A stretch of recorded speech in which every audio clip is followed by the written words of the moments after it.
വരമ്പ് straight ആയിട്ട് ഇട്ടാൻ വേണ്ടി പഴയ കൃഷി കഴിഞ്ഞ പൈപ്പാണ് ഉപയോഗിക്കുന്നത്. 3 മീറ്റർ ഡിസ്റ്റൻസിലാണ് ഇവിടെ വരമ്പ് കംപ്ലീറ്റ് എടുത്തിരിക്കുന്നത്. 2 ടൈപ്പ് വളമാണ് ബേസ് ആയിട്ട് കൊടുക്കുന്നത്. ഇത് നാടൻ കോഴിവളം കമ്പോസ്റ്റ് ആക്കിയതാണ്. ഇതാണ് ഇതിപ്പം ഒരു ചാക്ക് കോഴിവളം ഏകദേശം ഒരു 30 കിലോത്തോളം ഉണ്ടാവും. അതൊരു 7-8 മീറ്ററോളം ബേസ് ആയിട്ട് കൊടുക്കണ്ട. ഈ വരമ്പ് ഫുള്ള് ഇങ്ങനെയുള്ള വളമാണ് ആദ്യമേ കൊടുത്തിരിക്കുന്നത്. അപ്പോൾ അതിൻ്റെ മേലായിട്ട് ഇത് കണ്ട, ഇത് നാമക്കല്ലിൽ നിന്ന് വരുന്ന മുട്ടക്കോടാണ്. ഇതൊരു 6 മീറ്റർ ഇതിൻ്റെ മേളിൽ കൂടെ ഇട്ട് കൊടുക്കും. കണ്ടാ ഇങ്ങനെ ട്രാക്ടർ ഉപയോഗിച്ചത് വരമ്പെടുത്തിരിക്കുകയാണ്. കേട്ടാ ഈ വരമ്പ് ഫിനിഷിങ്ങിലേക്ക് വന്ന് ഏകദേശം ഒരു 50 സെൻറ്റിമീറ്റർ വീതിയിലാണ് ഇവിടെ വരമ്പെടുക്കുന്നത്. അവിടെ വരമ്പെടുത്ത് നടന്നിട്ടിരിക്കുക. കേട്ടാ ഏകദേശം 2 ഏക്കർ സ്ഥലമൊക്കെ വരമ്പെടുക്കുന്നതിന് ഏകദേശം ഒരു 4 മണിക്കൂർ 5 മണിക്കൂർ മതിയാവും. നന്നായിട്ട് ഫിനിഷിംഗ് ഉള്ള സ്ഥലമാണെങ്കിൽ ഒരു 3 മണിക്കൂർ കൊണ്ട് വരമ്പെടുത്ത് തീർക്കാനായിട്ട് പറ്റും. മിഷനറി വന്ന പോലെ കൃഷിപ്പണിയിൽ ഏറ്റവും ടഫായിട്ടുള്ളത് വളം ചുമന്ന് ലേ ഔട്ട് ചെയ്യുക എന്നുള്ളതാണ്. അപ്പോൾ ആ സമയത്ത് രാവിലെ 6 മണിക്ക് നമ്മൾ പണിക്കാരെ ഇവിടെ സെറ്റ് ചെയ്യും.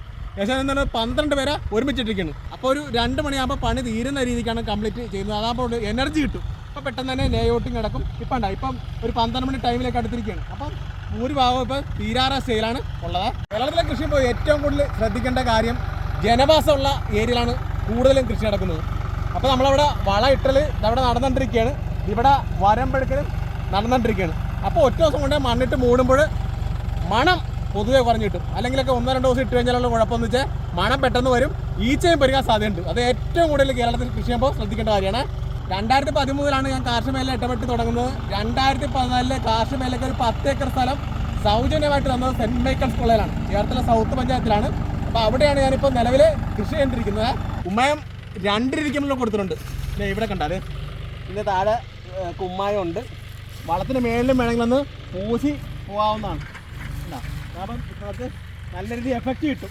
നമുക്ക് ഏത് രീതിയിൽ വേണം ഇടാം. പിന്നെ ഇവിടെ ഇടാൻ മറന്നു പോയെങ്കിൽ കണ്ടാ ഈ വരമ്പെടുത്ത് ഫിനിഷിങ് നടത്തിയിട്ട് അതിലും വേണമെങ്കിൽ നമുക്ക് മേളിലും വേണമെങ്കിൽ ഒന്ന് തൂളി കൊടുക്കാം. അപ്പോൾ വളരെ കുറച്ച് മതിയാവും, അല്ലെങ്കിൽ ഒരുപാട് കൂടുതലാണ്.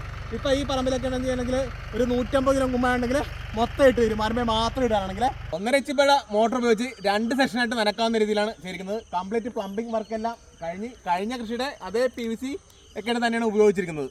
അപ്പോൾ അതിന് ശേഷം നമ്മൾ ഇൻലൈൻ ഡ്രിപ്പർ ആണ് ഉപയോഗിച്ചിരിക്കുന്നത്. വെള്ളം കൂടുതൽ തന്നെ പൈപ്പുണ്ട്. നമ്മുടെ ഇവിടുത്തെ മണ്ണിൽ വളങ്ങൾ കൂടുതൽ ഇട്ട് കൊടുത്ത കാരണം ഇൻലൈൻ ഡ്രിപ്പർ തന്നെ മതിയാവും. 16 mm ഉപയോഗിച്ചിരിക്കുന്നത്.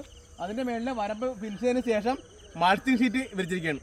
ഇപ്പോൾ ഇവിടെയാണെങ്കിൽ നമ്മൾ പുതിയ മൾച്ചിങ് ഷീറ്റാണ് ഉപയോഗിച്ചിരിക്കുന്നത്. ഇങ്ങോട്ടൊക്കെ വരുമ്പോൾ പഴയ മൾച്ചിങ് ഷീറ്റാണ് കേട്ടോ. ഇവിടെ വ്യത്യസ്തങ്ങൾ കണ്ടു കഴിയുമ്പോൾ തന്നെ അറിയാം. അപ്പുറം ഇപ്പുറം ഫോൾഡും കേട്ടോ ആയിരിക്കാൻ എടുക്കുന്നുണ്ടോ. ഇവിടെയൊക്കെ എല്ലാം പഴയ മൾച്ചിങ് ഷീറ്റാണ്. 2-3 കൃഷിക്ക് നന്നായിട്ട് സൂക്ഷിച്ച് നല്ല പ്രീമിയം ക്വാളിറ്റി ആണെങ്കിൽ 2-3 കൃഷിക്ക് ഉപയോഗിക്കുകയാണെങ്കിൽ കൃഷി ലാഭകരമായിട്ട് മുന്നോട്ട് കൊണ്ടുപോകാൻ പറ്റും. ആ രീതിക്കാണ് ഇവിടെ ചെയ്തിരിക്കുന്നത്.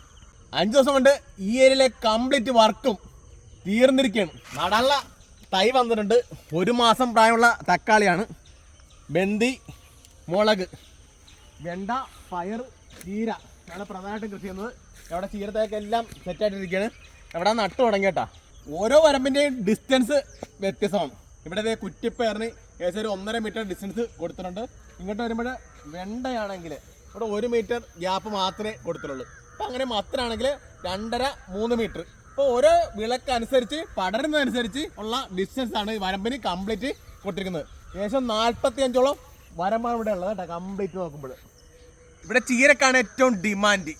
അപ്പം ഇടവിളയായിട്ട് പ്രധാനമായിട്ട് നടന്നത് ചീരയാണ്. അടുപ്പിച്ച് ഹോളിടും.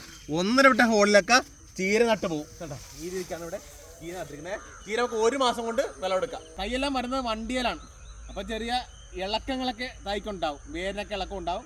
അപ്പോൾ നമുക്കിത് ഇവിടെ വന്നതിന് ശേഷം ഒന്ന് ജലസേനം കൊടുക്കുന്നത് നല്ലതാണ്. അപ്പം തന്നെ നമ്മൾ ഇതിലെ വഴി വെള്ളം കൊടുക്കാനുള്ള സമയമുണ്ട് കേട്ടോ. ഇല്ലെങ്കിൽ ഡ്രിപ്പറുണ്ട്. എങ്കിൽ പോലും നട്ടതിൻ്റെ അന്ന് തന്നെ നമ്മളൊന്ന് മേള് വഴി ജലസേനം കൊടുക്കുന്നതല്ലാണ്. 2 ദിവസം കൊടുക്കണമെങ്കിൽ ചെടിയൊന്നും പോകാതെ നമുക്ക് പിടിച്ചിട്ടും. ഇനിയിപ്പോൾ ശക്തമായ വെയിലാണ് വരാൻ പോകുന്നത്.